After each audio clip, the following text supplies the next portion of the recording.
Buenas noches. Voy a hablar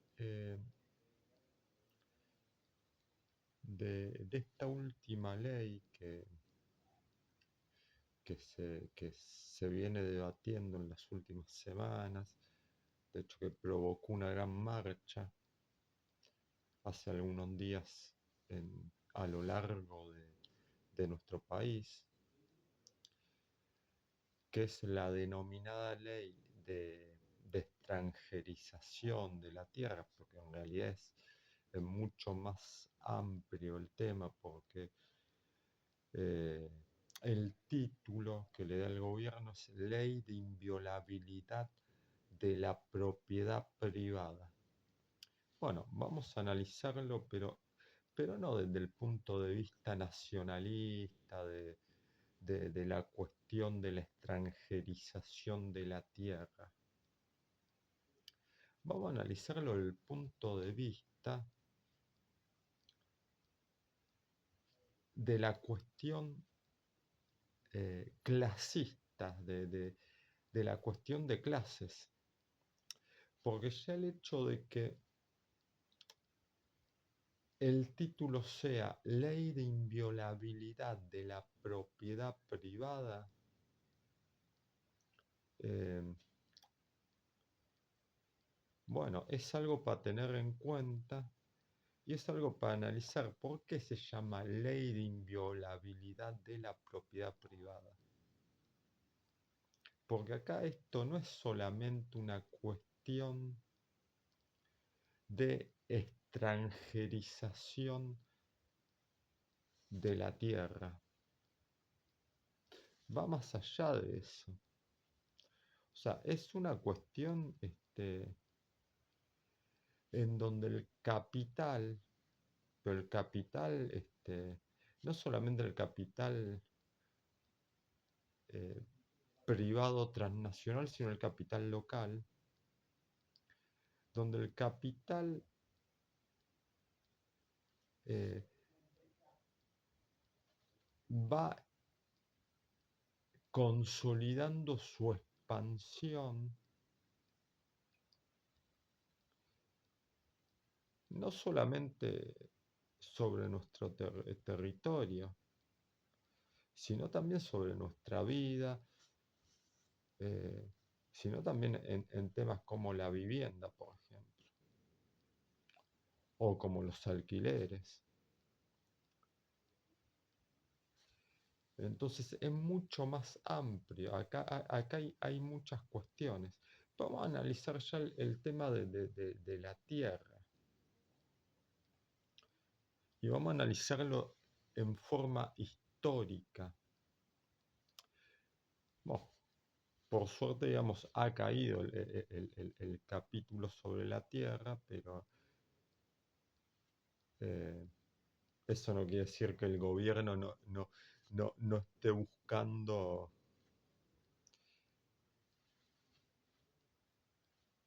alguna estrategia para tarde o temprano volver a aplicar una política de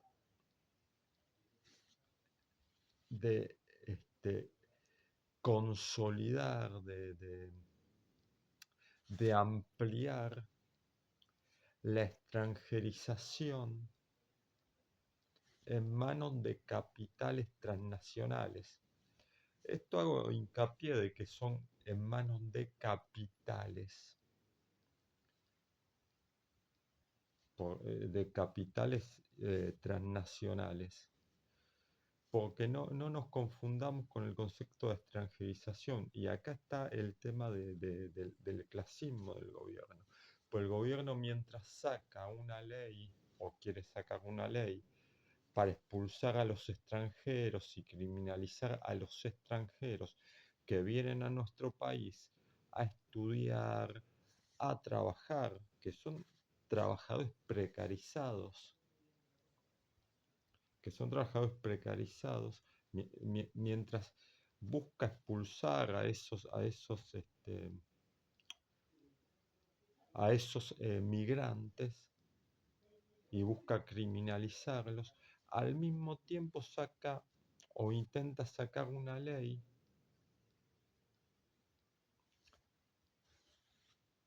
en el marco de un conjunto de leyes para beneficiar a la expansión del capital transnacional en nuestro territorio. Hay que tener en cuenta acá, bueno, además está toda la cuestión de otro capítulo que cayó, que es el tema de la ley del manejo del fuego, o sea, esto que tiene que ver con la cuestión de eh, ponerle ciertos límites al tema de las quemas intencionales, de los incendios intencionales.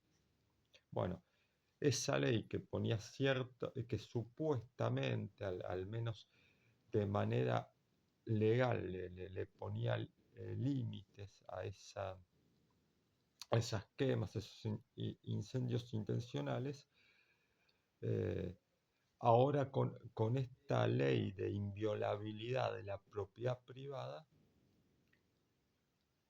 se eliminaba.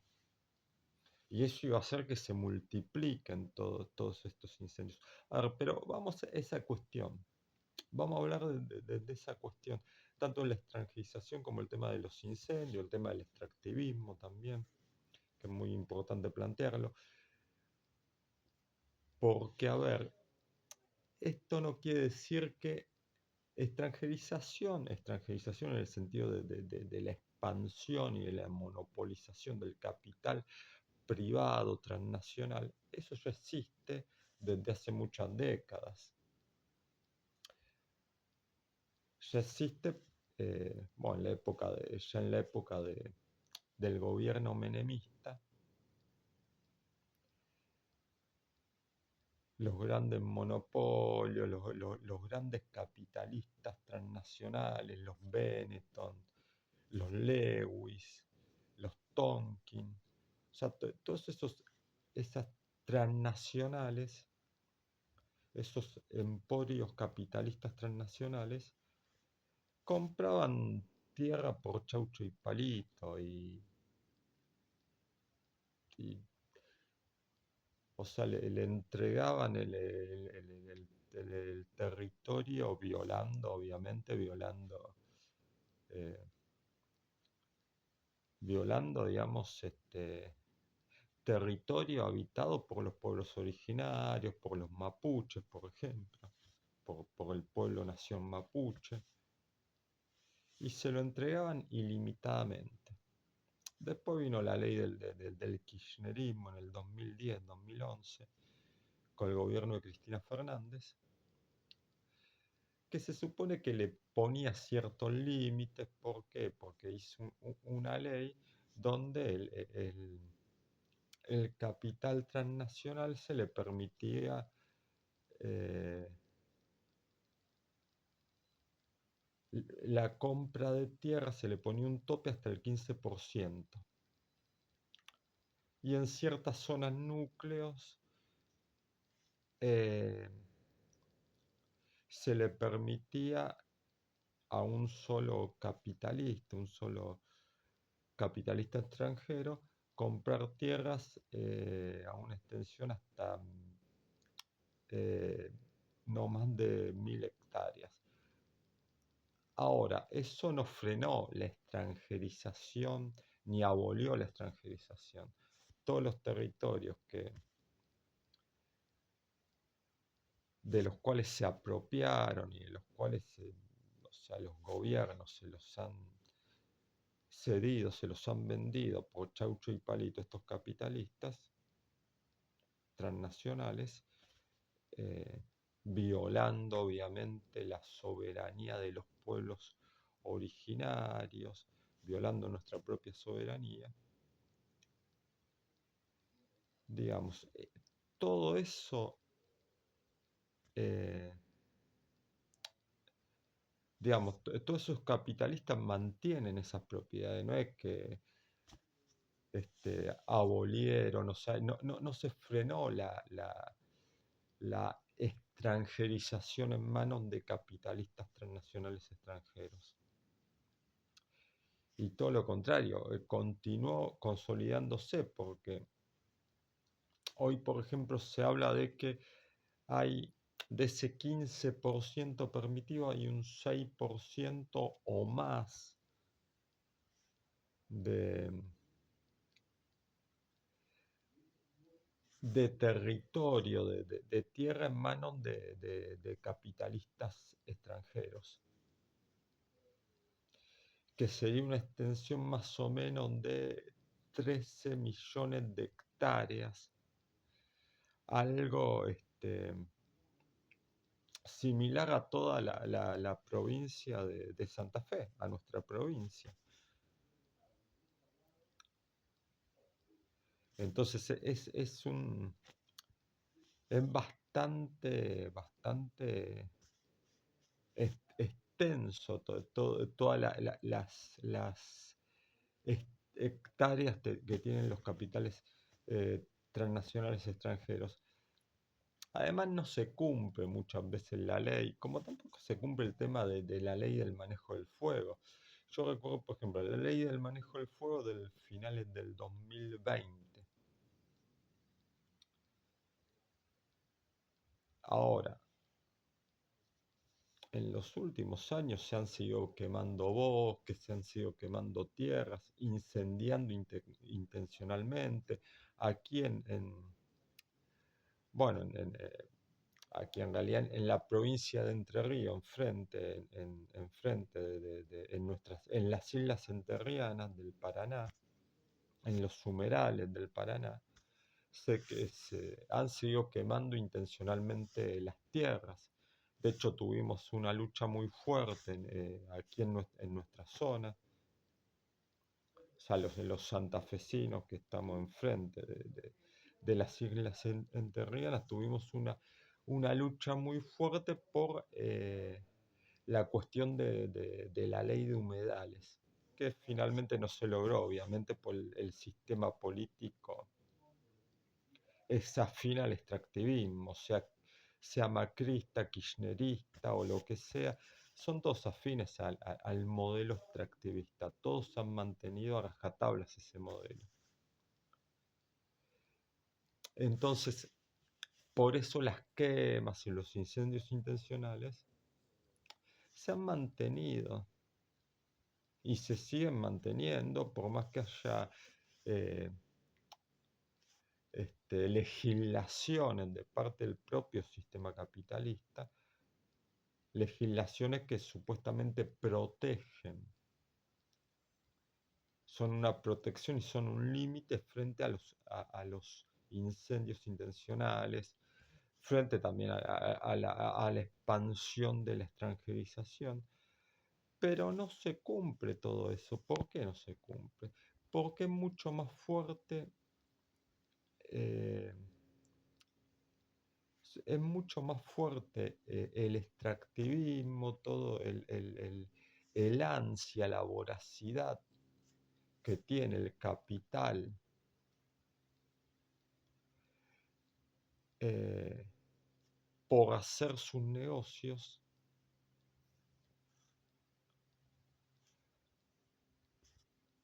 por, por aumentar sus ganancias, por aumentar su capital justamente, que los negocios capitalistas son mucho más fuertes que las propias leyes que impone la burguesía supuestamente para poner ciertos límites a todo eso. Porque está claro que vivimos en un sistema capitalista. Entonces, el capital siempre se las va a ingeniar para salírselas con la suya y para consolidar su poder, para consolidar sus negocios, para consolidar sus ganancias y para seguir haciendo sus experimentos a costa de nuestras propias vidas.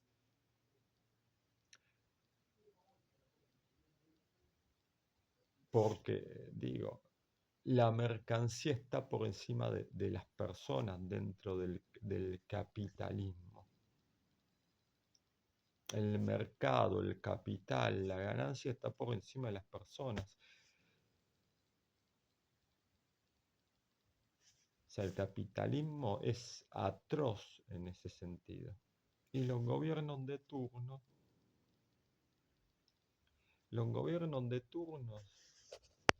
eh, no dejan de ser este, gestores, ordenadores de todo ese sistema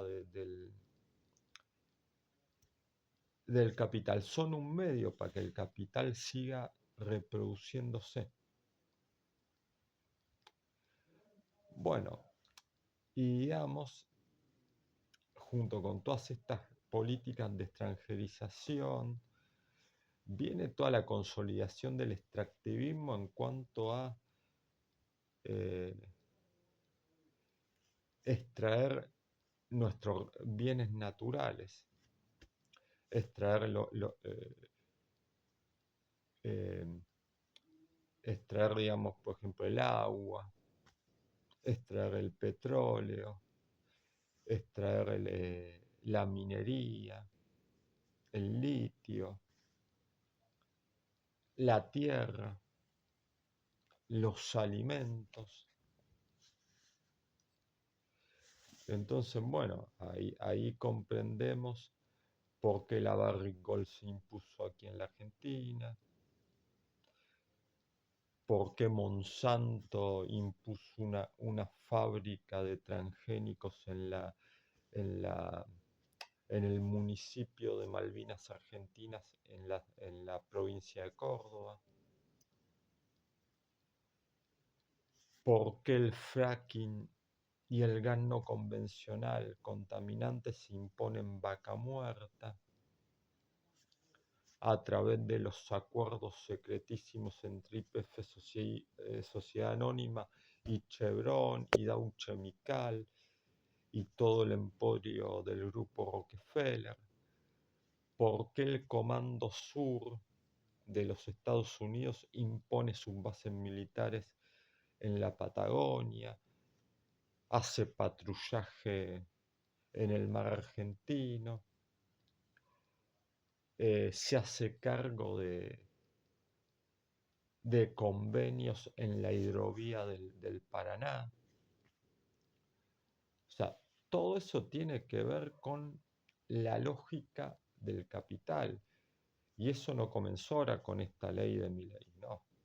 Comenzó ya hace muchas décadas, comenzó,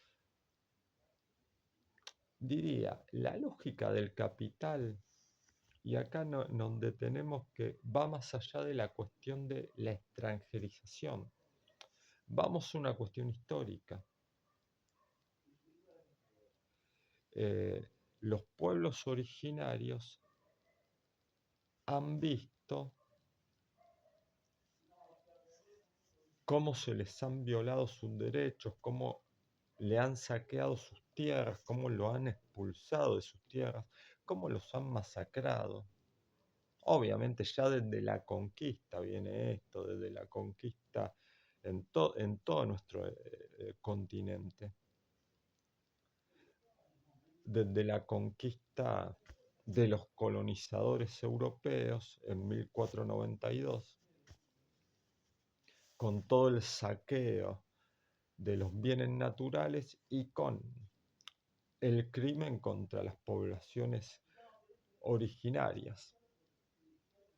Y eso se siguió dando con la conformación de los estados nacionales. Y acá en la Argentina se dio a través de la masacre del desierto, la campaña del desierto con un tal Julio Argentino Rocas, un genocida, que masacró a los pueblos originarios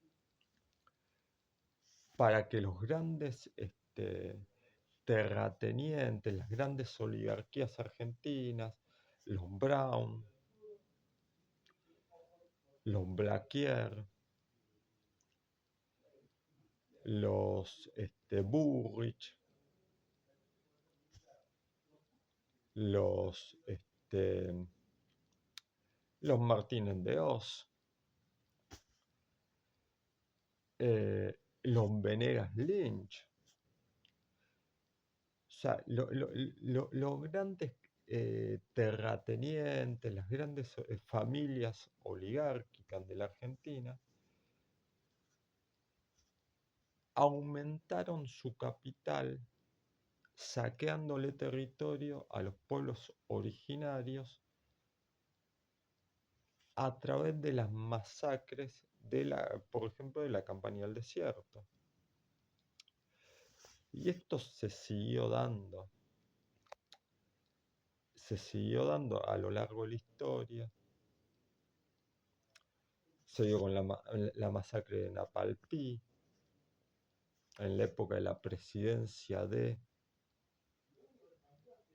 Alvear, en los años 20 del siglo XX justamente, se dio en la época del primer peronismo, con la masacre de Rincón Bomba. Se ha seguido dando permanentemente cuando acá denunciamos los asesinatos a luchadores originarios, incluso bueno, a muchos luchadores populares que han sido solidarios con la lucha de los pueblos originarios, el caso de Santiago Maldonado, el caso de Cristian Ferreira. O sea que siempre el Estado, en connivencia con los grandes terratenientes, tanto locales como transnacionales, terminan desatando la represión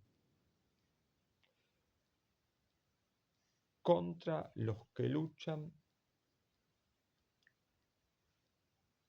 por la dignidad de los pueblos originarios, o sea, por la soberanía de los pueblos originarios y contra el saqueo y contra el extractivismo.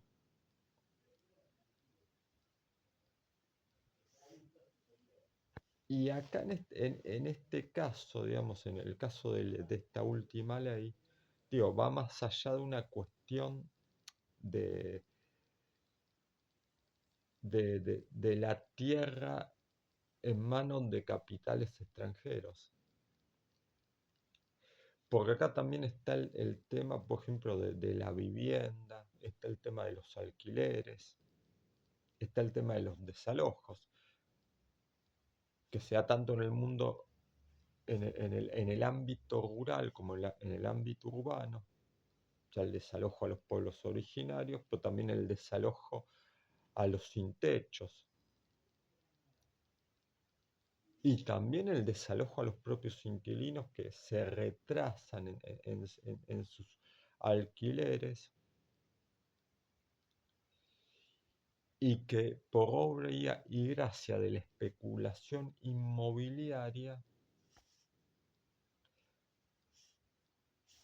si sale esta ley, si finalmente se impone esta ley, esos inquilinos van a ser expulsados, van a ser echados a la calle en 2 segundos, si no pagan el alquiler. Eh, Además, después está toda la cuestión de la especulación inmobiliaria, justamente. Esto tiene que ver con la especulación inmobiliaria, pero también está el tema eh, de las expropiaciones, de que el Estado ya no va a tener derecho a expropiarle al capital privado.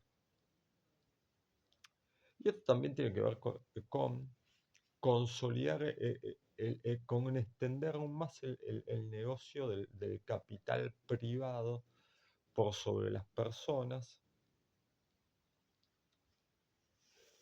y tiene que ver justamente con esto de seguir alimentando la especulación inmobiliaria. O sea, acá digamos, está claro que toda esta ley que viene a consolidar un proyecto extractivista y además un proyecto de seguir alimentando el sistema capitalista y a las clases dominantes, ¿no? Eh, tiene una concepción muy fuerte de clase todo esto, de clase burguesa, de clase capitalista. Pero a la vez de consolidar el poder al gran capital, tanto local como transnacional, es una violación contra los derechos de la clase trabajadora, de los pueblos originarios,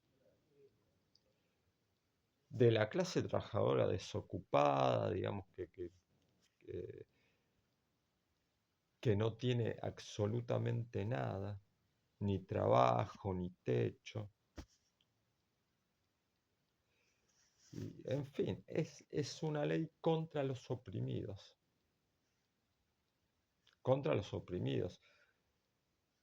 en un contexto en donde también esto va de la mano de la consolidación del extractivismo, porque junto con eso se está tratando de imponer algo que se llamó el Gran RIGI, que viene a convalidar el extractivismo, o sea, las grandes inversiones de capital extranjero sobre la minería, sobre el litio, eh, sobre el petróleo, sobre el agua dulce, sobre lo que sea, sobre el agronegocio.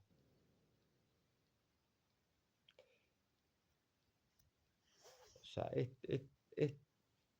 todo esto es consolidar una política muy profunda de expansión del capital sobre los bienes naturales, sobre nuestras vidas y sobre nuestro territorio.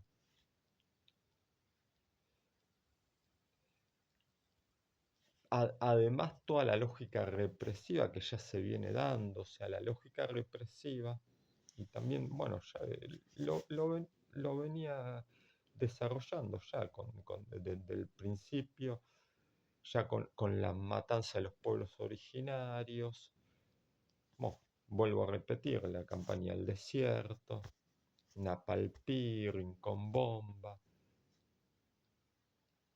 eh, el asesinato de Mariano Ferreira es otro caso, pero tiene más que ver con la tercerización, pero también tiene que ver con esta lógica de la represión de la, este, de la clase obrera, o sea, una represión de clase. Pero me refería a Cristian Ferreira, que luchó también contra el agronegocio, contra el extractivismo y que fue asesinado por sicarios en Santiago del Estero. Un compañero del MOCASE que luchaba contra el extractivismo. Y bueno, la represión a los mapuches, la represión a los Quan, todo lo que se dio el asesinato de Santiago Maldonado, el asesinato de Rafael Nahuel. Pero claro, ahí está el concepto, vuelvo a repetir, además de los pueblos originarios, de los que luchan por la dignidad de los pueblos originarios, está toda la cuestión de la represión de clase.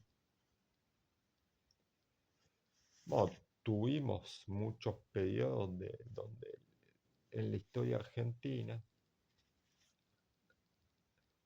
bueno, el plan Conintes en su momento, en la época de Frondizi, o sea que fue en un contexto de Guerra Fría, pero Frondizi impone el plan Conintes contra eh, la lucha, por ejemplo, las luchas ferroviarias, las luchas contra el plan Larkin, las luchas por ejemplo, contra la privatización del frigorífico Lisandro de la Torre. La lucha, bueno, la lucha también más ideologizada, pues en el transcurso de la Guerra Fría está la cuestión del comunismo, ya había triunfado la Revolución Cubana, entonces ahí estaba también la cuestión del Plan Conintes. Ya había desaparecidos en el Plan Conintes. Después todo lo que se fue dando con las diferentes dictaduras, la de Onganía, la de Videla, bueno, toda la represión de la AAA, todo tiene que ver con una represión de clase. Pues principalmente en todas esas dictaduras, los principales asesinatos y las principales desapariciones fueron contra la clase obrera. También contra los estudiantes, contra los científicos, contra los docentes, en fin, contra los artistas, contra los intelectuales. O sea, contra múltiples expresiones de la clase obrera y del pueblo, que resistía desde abajo. Y después en democracia, obviamente, hemos tenido casos de gatillo fácil, casos de represión a las luchas de los jubilados, de los docentes, de los trabajadores, bueno, las leyes antiterroristas durante los gobiernos kirchneristas que hasta el día de hoy se mantienen. Bueno, de hecho, Milei sale a hablar de que todos los que luchan contra su gobierno son terroristas. Bueno, el kirchnerismo, el gobierno de Néstor Kirchner primero y después el gobierno de Cristina Fernández, impulsaron 4 leyes antiterroristas. En un contexto donde el imperialismo estadounidense imponía la lógica del antiterrorismo, sobre todo a partir del atentado o autoatentado, porque no se sabe bien qué pasó ahí, de las Torres Gemelas, y al calor de las guerras genocidas en Irak y en Afganistán. Entonces, primero la administración Clinton, antes del 11 de septiembre del 2001, y después la administración Bush, y después Obama también, con todo lo que fue la guerra genocida contra Libia. Ahí podríamos seguir hasta el día de hoy con la guerra en Irán y todas las guerras, la guerra contra el pueblo palestino, todos esos genocidios. Bueno, la lógica en los últimos 25 años fue el antiterrorismo y bueno, diferente en gobiernos en Latinoamérica y entre ellos, aunque parezca paradójico para algunos, el gobierno kirchnerista, primero Néstor Kirchner y después Cristina Fernández, fueron los que impulsó de las leyes antiterroristas. Eh, bueno, Néstor Kirchner, previo a la venida del genocida Bush a la Argentina en el año 2005, cuando vino Donald Rumsfeld, un halcón de la Casa Blanca a la Argentina, entre gallos y medianoche, en marzo del 2005, impulsó 2 leyes antiterroristas. Una bajo el paraguas de la Organización de las Naciones Unidas y la otra bajo el paraguas de la Organización de Estados Americanos. Impone 2 leyes antiterroristas. Ahora, luego de la venida de Bush, luego de pagarle el 100% de la deuda al Fondo Monetario Internacional y de hacer el megacanje junto con Lavagna,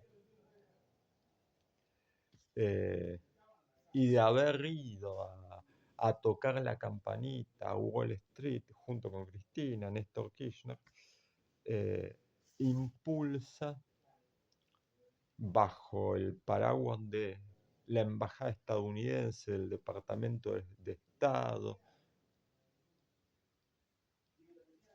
eh, impulsa en el 2007 una ley antiterrorista. Y luego Cristina la reimpulsa en el año 2011.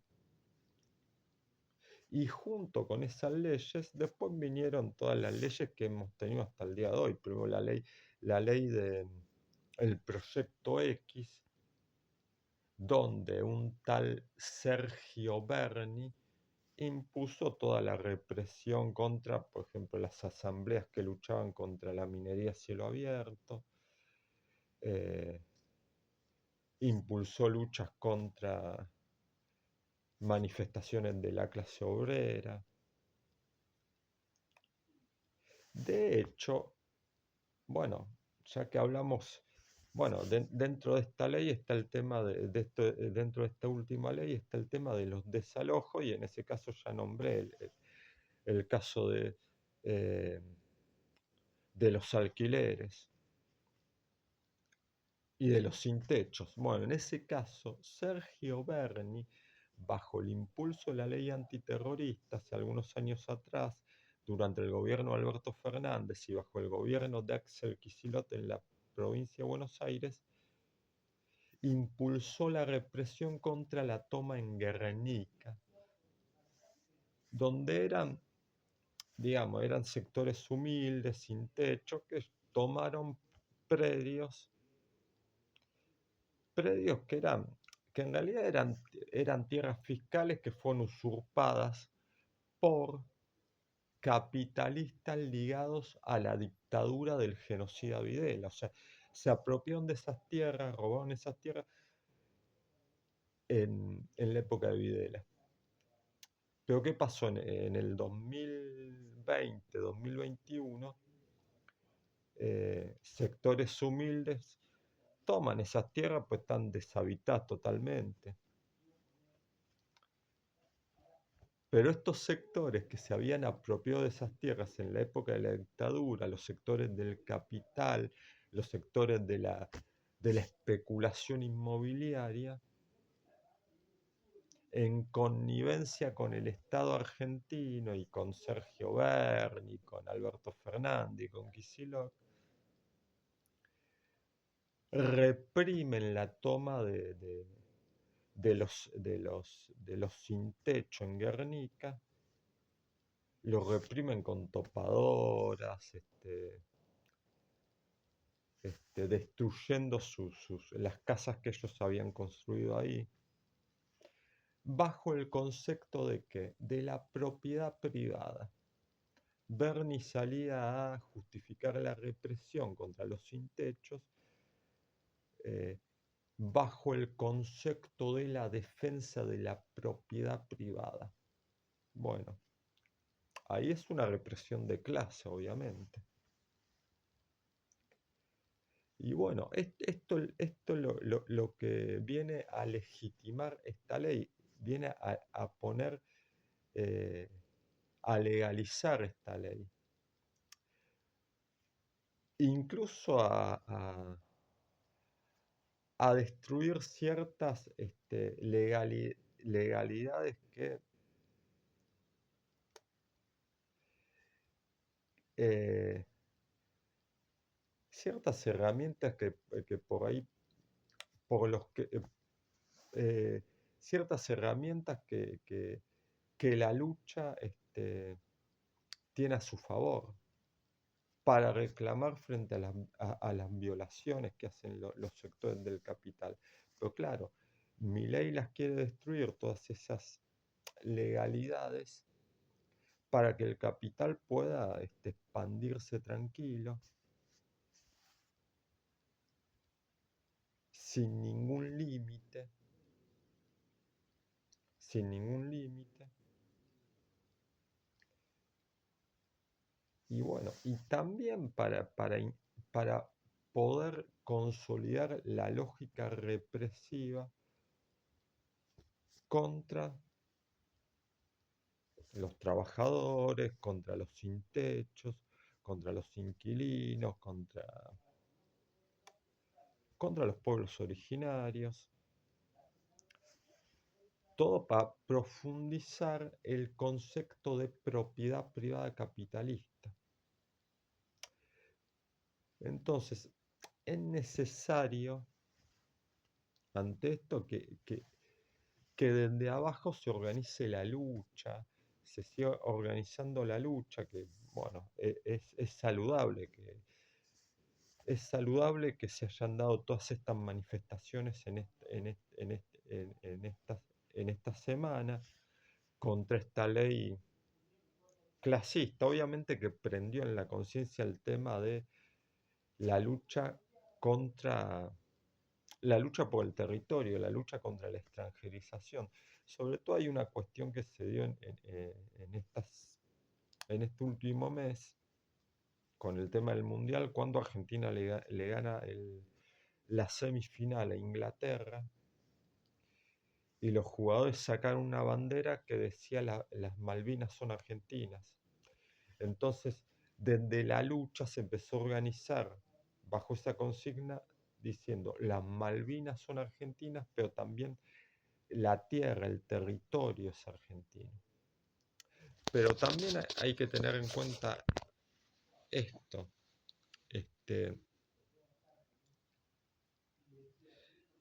pero también está esa concepción de que la tierra se defiende. La tierra no se vende, la tierra se defiende. Ahora, también hay que entender que no solamente la tierra no se vende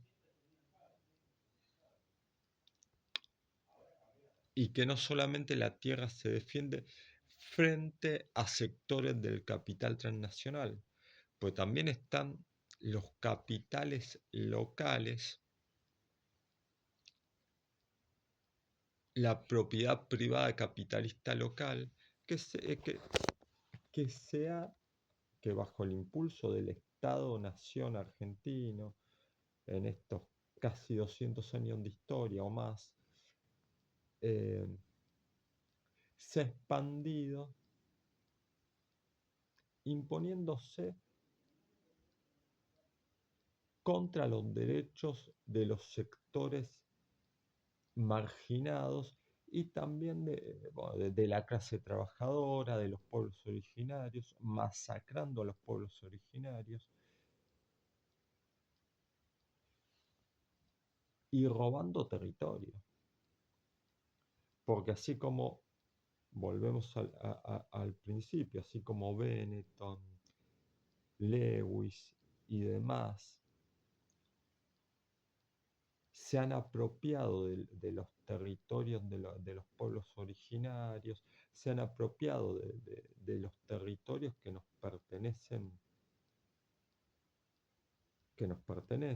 sea, que nos pertenecen como pueblo. También las clases dominantes locales se han apropiado de esos territorios, masacrando a nuestro pueblo. Entonces, es necesario organizar la lucha desde una concepción de clase y de una concepción anticapitalista y no llevarse solamente por un concepto de nacionalismo. Acá la cuestión tiene que ser principalmente de clase y anticapitalista para construir, bueno, y empezar a discutir el tema de la propiedad de la tierra, de la propiedad de los recursos, de los bienes naturales, de la vida también. O sea, empezar a discutir todo eso para fundar una nueva sociedad acá en la Argentina y en el mundo también se tiene que dar. Eso es necesario eh, partir de esa base. Bueno, muchísimas gracias. Hasta acá llegué. Fue bueno, menos de una hora, pero fue bastante extenso, me parece, y bastante necesario. Tenía ganas de hacer un video sobre estos temas. Saludos y abrazos.